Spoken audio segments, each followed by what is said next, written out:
If you are sitting on $50,000 and calling it safety, you are already making the first mistake that keeps ordinary people. Ordinary, you are not holding safety, you are holding unfinished power. And unfinished power is one of the most dangerous things in finance because it invites comfort before it earns protection. I have spent most of my life watching people misunderstand money in exactly the same way. They think money is a reward. They think money is a shopping permit. They think money is a cushion designed to make them feel less anxious this month. I do not think about money that way. I think about money as structure. I think about it as load-bearing steel. I think about it as something that either strengthens your position in the world or leaves you standing in the open when the weather turns bad. That is why I want to tell you something blunt. If you can put your hands on $50,000 and you still treat it like a larger checking account, you are not being prudent. You are standing on a patch of land with building materials at your feet. And instead of raising walls, you are laying out lawn furniture. Then the storm arrives, then inflation arrives, then layoffs arrive, then some loud man with a hot stock, a hotter option trade, or a hotter coin tells you there is a faster path, then your emotions arrive. And suddenly what should have been the beginning of your fortress becomes one more pile of ruins in a country full of people who earn, spend, restart, and call that life. I want you to hear me clearly. The difference between a person who dies with dignity and a person who dies asking permission from the world is not usually brilliance. It is structure. It is capital allocation. It is whether you built walls before you decorated rooms. It is whether you protected the base before you chased the tower. It is whether you understood early enough that money has enemies, and those enemies do not announce themselves with sirens. They arrive disguised as safety. They arrive disguised as excitement. They arrive disguised as impatience. Those are the three gates through which most people let poverty back into their lives. I am going to force you to look at each one. Then I am going to show you how I would think about $50,000 if it were yours and I were responsible for guarding it for the next 40 years. I am not going to give you a lottery ticket. I am not going to hand you a ticker symbol and tell you that your future depends on guessing correctly before strangers on the internet do. I am not going to flatter your appetite for speed. Speed is what destroys people who do not own the game. I am going to show you the colder truth. $1 million is rarely built by magic. It is usually built by refusing to leave your gate open. Most people never understand the first gate because it flatters their fear. They like the story that cash is neutral. They like the feeling that if the number in the account does not fall, nothing bad is happening. That is not investing. That is anesthesia. Cash beyond a rational reserve is not safety. It is exposed stone. It is a wall you forgot to finish. You can see this with arithmetic.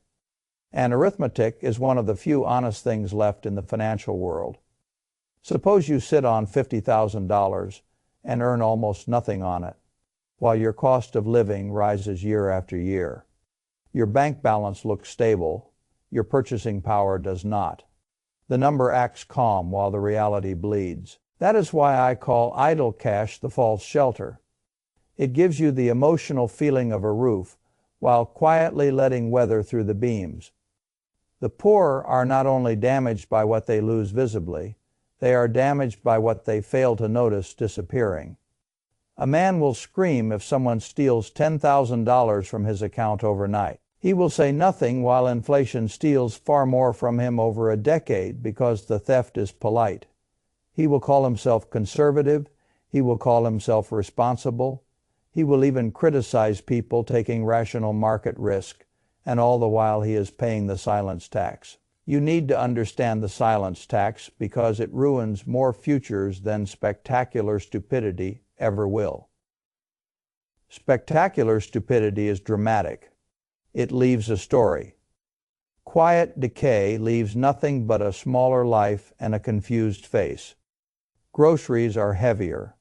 Rent is higher.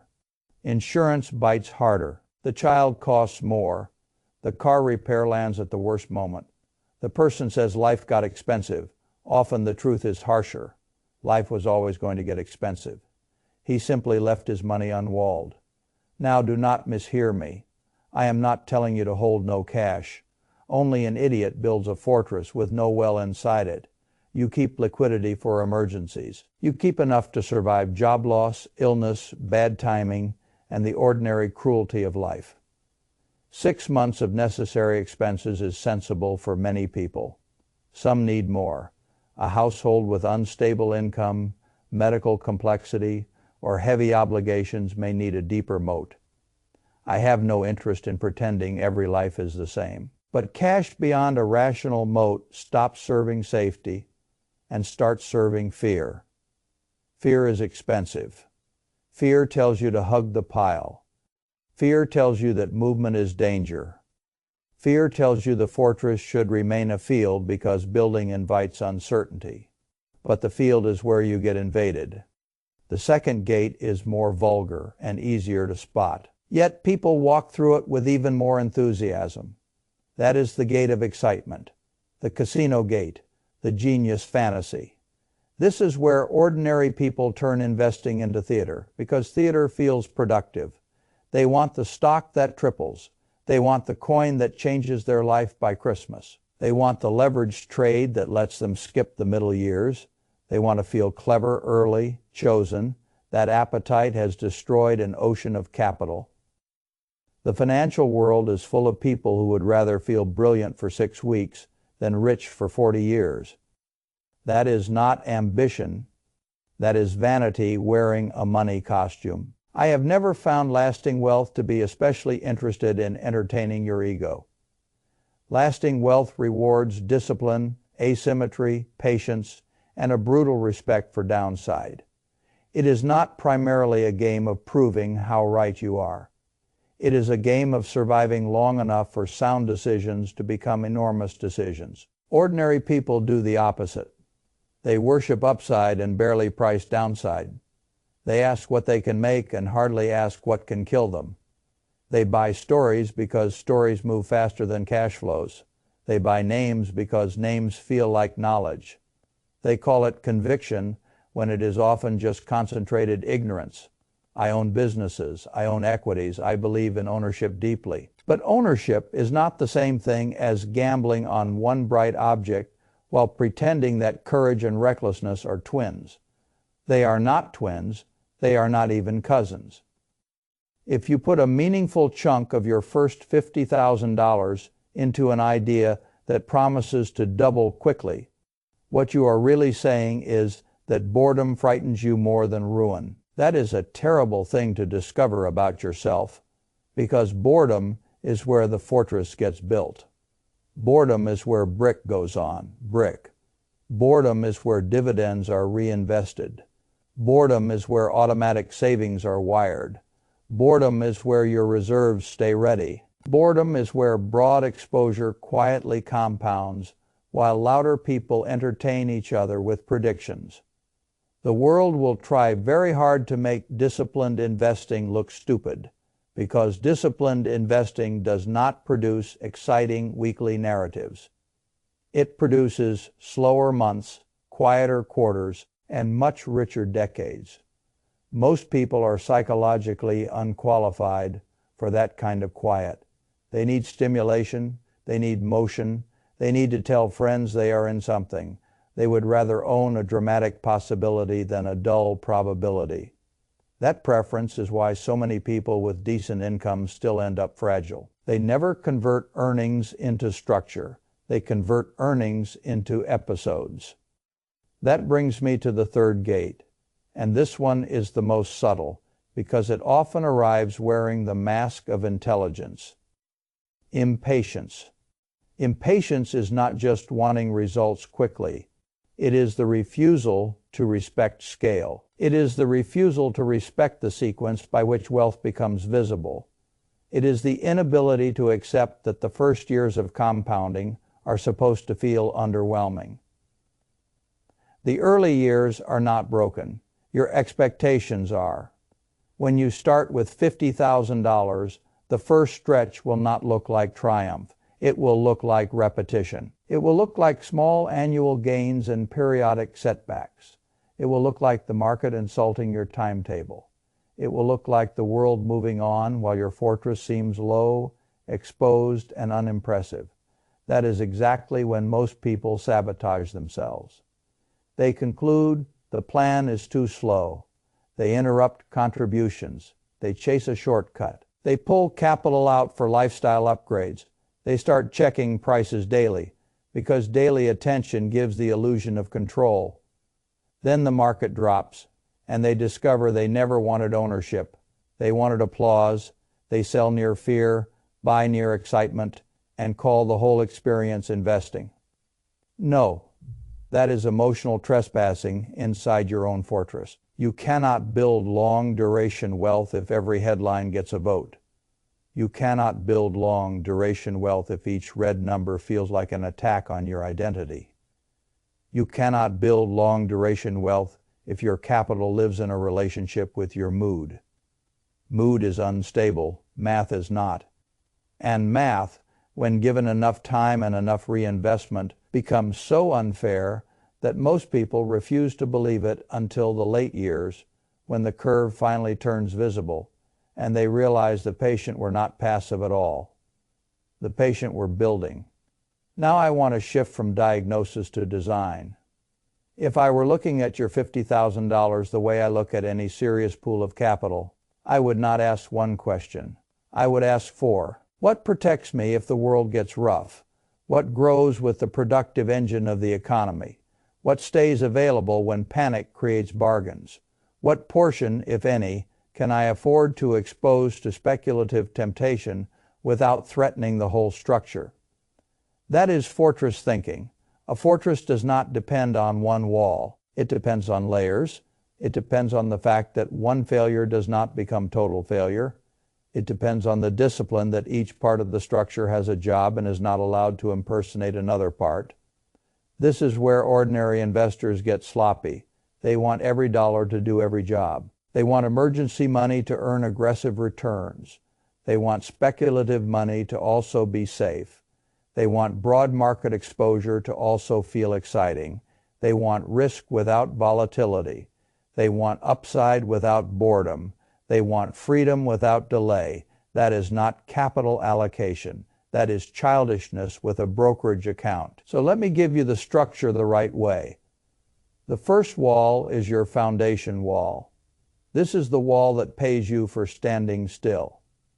If I were building from $50,000, I would want a meaningful piece of the fortress in productive, durable assets with real earnings power and a history of returning cash to owners. Not because dividends are magic, they are not, but because real cash distributions impose discipline on management, provide psychological ballast for owners, and turn time into a visible ally. A foundation wall can include broad baskets of quality, dividend growers, durable businesses with long records of profitability, or other productive assets whose economics are driven by real demand rather than speculative fever. The exact vehicle matters less than the principle. I want businesses that do not need to be rediscovered by the crowd every 6 months. I want businesses that can still be businesses while the internet loses interest. Why does this matter? Because cash generation changes your behavior. When the asset sends you cash, you stop viewing ownership only through the lens of price. You begin to think like an owner instead of a quote addict. You begin to understand that productive capital can keep working while public emotion fluctuates around it. That shift is enormous. Price obsession is one of the great mental diseases of modern finance.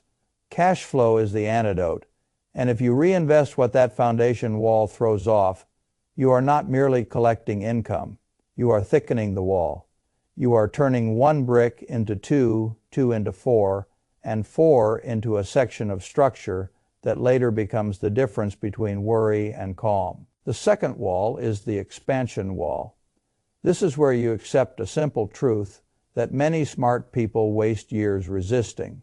You do not need to be smarter than the entire economy to benefit from it. In many cases, the act of trying to outsmart it is precisely what prevents you from getting your share of it. A sensible investor with $50,000 does not need to discover the next wonder before the world sees it. He needs broad ownership in productive enterprise, low friction, low cost, and enough discipline to stay in his seat through cycles. This is where broad market exposure earns its keep, not because it is glamorous, because it is efficient, because it harnesses the long march of innovation, labor, profits, and economic adaptation without requiring you to guess which one firm will dominate which season. The public loves stories about genius selection. The wealthy often get wealthy by avoiding the need for genius selection altogether. That is a difficult thing for the ego to accept. It is much easier to feel special picking one thing than to quietly own many things. But special is overrated. Effective is underrated. If the expansion wall is doing its job, your capital is participating in the growth of productive businesses across time. Some years will be ugly. Some years will be dazzling. Many years will be forgettable. But the mechanism is sound. You own the machine instead of trying to predict which moving part will be loudest next quarter. The third wall is the moat, the reserve wall, the siege cache. This wall protects your mind as much as your money. I want you to understand that point because it is one of the most neglected truths in personal finance. Reserves are not just about return.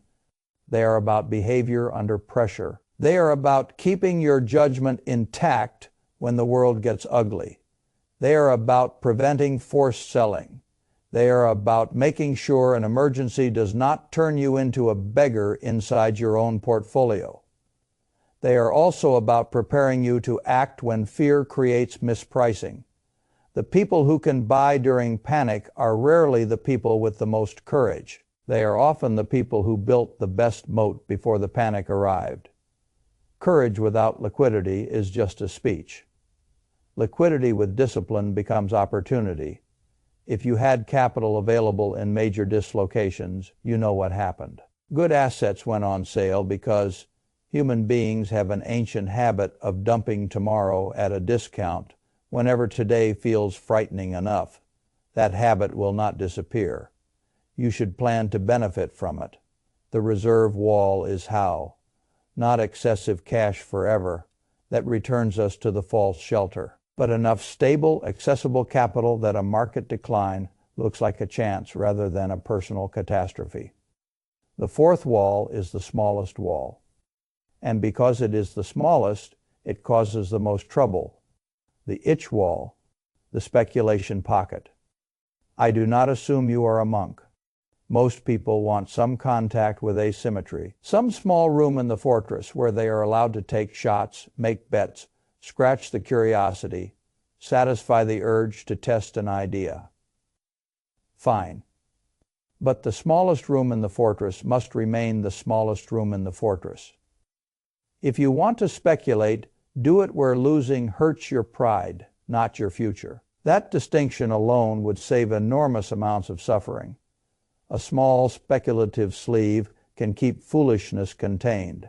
A large speculative sleeve eventually claims the building.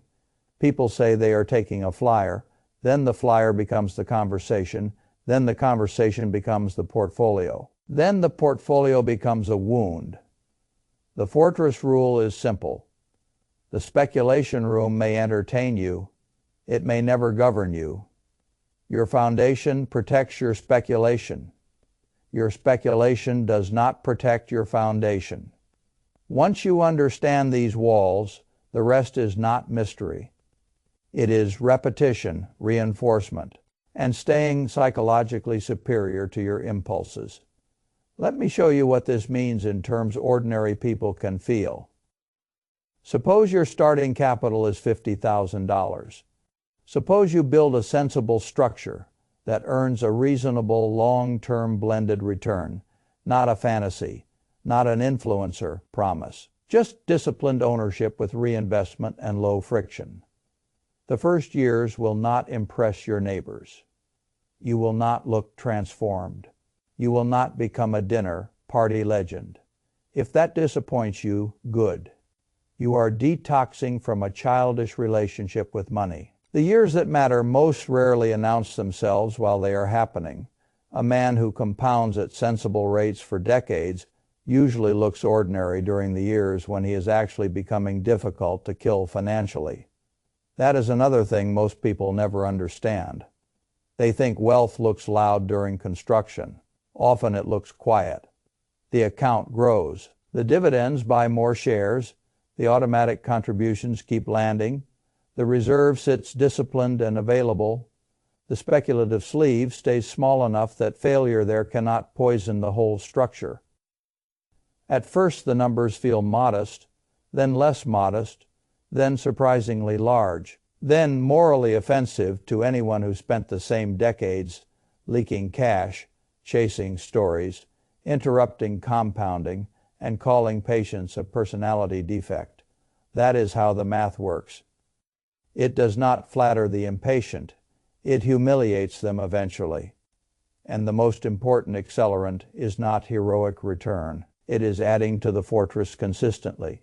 This is where your savings rate stops being a budgeting issue and becomes a strategic issue. Every extra monthly contribution is another crew of masons arriving at the site, another delivery of brick, another season in which the wall rises while other people are busy proving they have taste, status, spontaneity, or access. I have no objection to pleasure. I object to leakage. I object to lives organized around the worship of visible consumption at the expense of invisible compounding. Because visible consumption rents you an identity. Invisible compounding buys you refusal power. Refusal power is one of the most valuable things money can purchase, and ordinary people almost never name it correctly. They say they want luxury. They say they want flexibility. They say they want to retire early. Often what they really want is the ability to say no without trembling. No to a bad boss. No to stupid debt. No to a bad market without being forced to sell. No to panic. No to humiliation.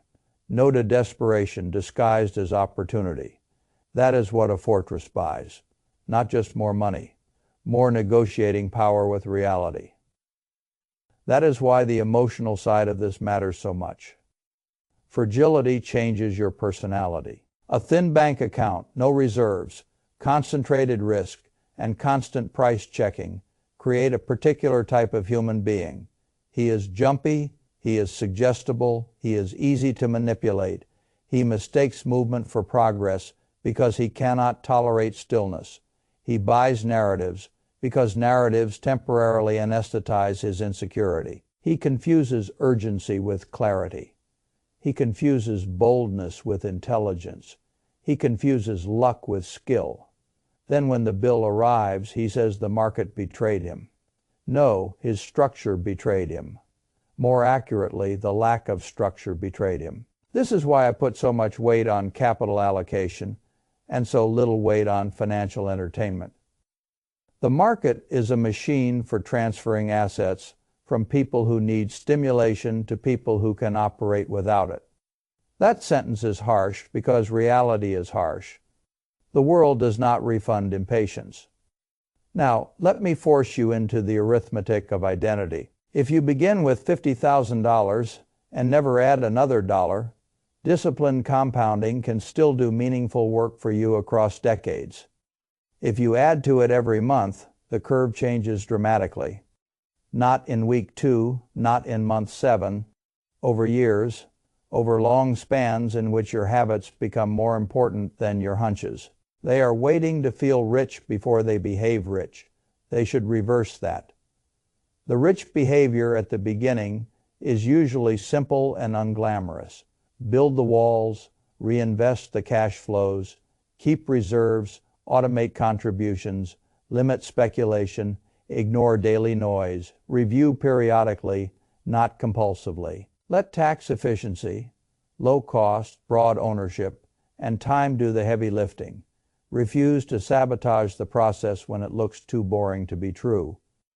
What I have just described is not low ambition, it is high discipline, and discipline compounds in places beyond the portfolio. Once you stop trying to entertain yourself with your capital, you free up energy for the real levers: earning more, negotiating better, starting something, building a skill stack, protecting your reputation, making fewer expensive mistakes, choosing relationships more carefully, avoiding lifestyle inflation, creating a life in which your cost structure does not demand permanent surrender. That is another hidden mechanism most people miss. A fortress is easier to defend when it is not bloated. If every raise immediately becomes a larger mortgage, a more expensive car, a more performative social life, and a new layer of recurring expenses, you are not enlarging the fortress. You are enlarging the perimeter and thinning the guards. Bigger life, weaker wall. That is the trap. When your income rises, your first instinct should not be to announce it through consumption. It should be to increase thickness, more reserves, more contributions, more productive ownership, more flexibility, more distance between yourself and necessity. Necessity is where bad decisions breed. A person with no room will accept predatory terms. A person with room can negotiate. A person with no room must pray the market behaves. A person with room can wait. Waiting, when backed by structure, is not passive. It is predatory patience. It is one of the finest edges in all of capitalism. Now I know the excuses that will crawl into your head because I have heard them for decades. 40 years is too long. You need money now. Inflation will make a future million feel smaller. You are starting late. You do not trust markets. You are afraid of a crash. You think maybe one extraordinary move could compress the timeline. Let me answer these the way reality answers them. Too long compared with what? Compared with reaching old age exposed. Compared with working when your body is tired because your younger self wanted stimulation more than sovereignty. Compared with spending your final decades bargaining with bills. Time will pass anyway. The question is whether your wall rises while it passes. You need money now. No, you need relief. That is different. Relief is an emotional request. Wealth is a structural outcome.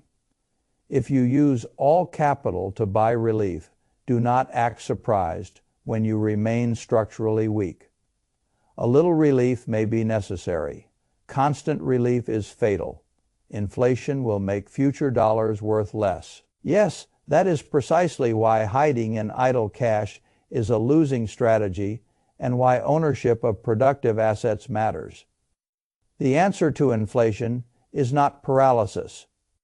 The answer is to own things that can adapt, earn, price, distribute, and grow while money itself weakens.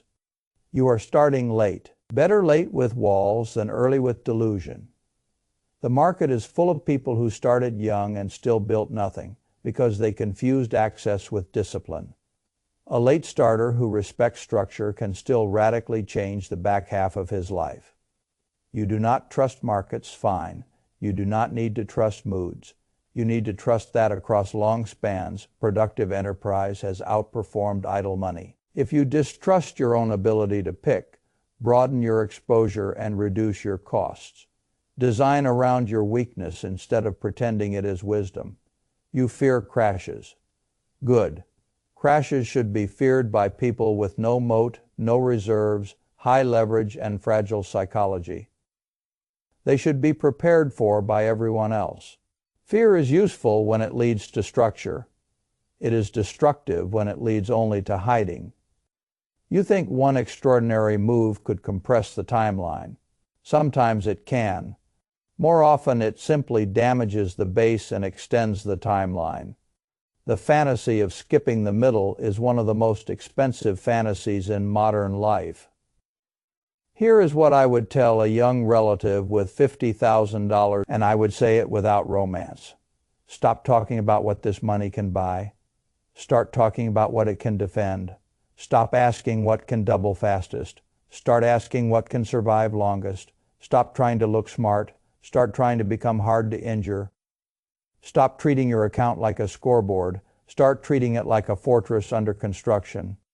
That mindset change is not cosmetic. It changes what you buy, what you ignore, what you reinvest, how you respond to drawdowns, how much cash you hold, how often you check prices, how seriously you take fees, how little patience you have for hype, and how much respect you develop for quiet compounding.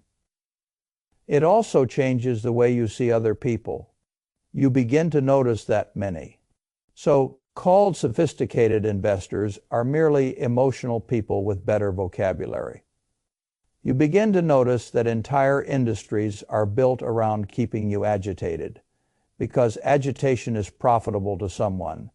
You begin to notice how financial media feeds on your need for relevance, your hunger for motion, your inability to sit with an intelligent plan. All of that noise is outside the walls. Leave it there. A strong fortress does not chase every sound beyond the gate. It checks the supplies. It checks the walls. It checks the discipline of the guards. It repairs cracks before they widen. It does not confuse outside commotion with inside emergency. That is how you need to operate. Your review rhythm should be adult, not compulsive. Periodic rebalancing makes sense. Annual or otherwise disciplined adjustments make sense. Letting one section of the fortress grow wildly out of proportion because it had a lucky run does not make sense. If speculative gains swell, cut them back and reinforce the core. If panic cheapens quality assets and your reserves allow action act, if your expenses rise, recalculate the moat, honestly. If your income rises, increase the masonry rate. Always return to the structure. Always return to the walls, because if you do not consciously allocate capital, life will do it for you, and life has a bad habit of allocating toward convenience, vanity, and drift. Drift is expensive. Drift is how salaries disappear without memory. Drift is how bonuses become furniture. Drift is how windfalls become stories instead of institutions. Drift is how intelligent adults wake up at 60 and realize they financed 100 moments of temporary identity while never once securing a durable perimeter around their future. I do not want that for you. I want you to feel the severity of this while you still have time. If you have $50,000 today, you have more than money. You have a fork in the road. On one side is the open field. It feels flexible, it feels fun, it feels safe at first. You can spend a little, hold a lot in cash, chase a little heat, interrupt the plan, keep options open, listen to noise, react emotionally. Years will pass. The field will still be open. You will simply be older standing in it. On the other side is the fortress road. It is less entertaining. It requires sacrifice early. It rewards behavior before it rewards appearance. It asks you to love durability more than drama. It asks you to endure long stretches where the transformation is invisible to anyone who judges life in quarters instead of decades. Take that road anyway, because one day the walls become visible. One day the moat is real. One day a layoff becomes inconvenient instead of catastrophic. One day a market crash looks like a sale instead of a threat. One day your dividends and gains are no longer theoretical. One day you realize you can say no more often and panic less quickly. One day you notice that what you really built was not merely a larger account. You built calm, you built range, you built leverage over your own future. You built a life in which time begins working for you instead of against you. That is the real target. Not a pretty number, not a millionaire label. A fortress strong enough that the world cannot bully you as easily. And if the million comes, as it often does for people who respect the process long enough, it arrives not as a miracle, but as masonry completed. It arrives as the natural consequence of walls built, cracks repaired, noise ignored, cash flows reinvested, and impulses denied a vote. So here is the test. When you look at your $50,000 tonight, what do you see? Do you see spending power? Do you see temporary relief? Do you see a chance to feel clever? Do you see a bigger emergency fund and nothing more? Or do you see the first stones of a fortress that could change the terms on which you live the rest of your life? That is the choice. Not next year. Not after one more bonus. Not after the next election. Not after the next crash. Now, the gate is open right now, and every day you delay, you are making a choice anyway. You are either building walls or leaving the field exposed. You are either strengthening your future or financing your fragility. You are either becoming harder to injure or easier to control. I cannot make that decision for you. But I can tell you the truth. The people who become financially unignorable are rarely the people who chased brilliance. They are the people who built fortresses while everyone else was looking for fireworks. If you want the fireworks, keep the field. If you want the fortress, start laying brick.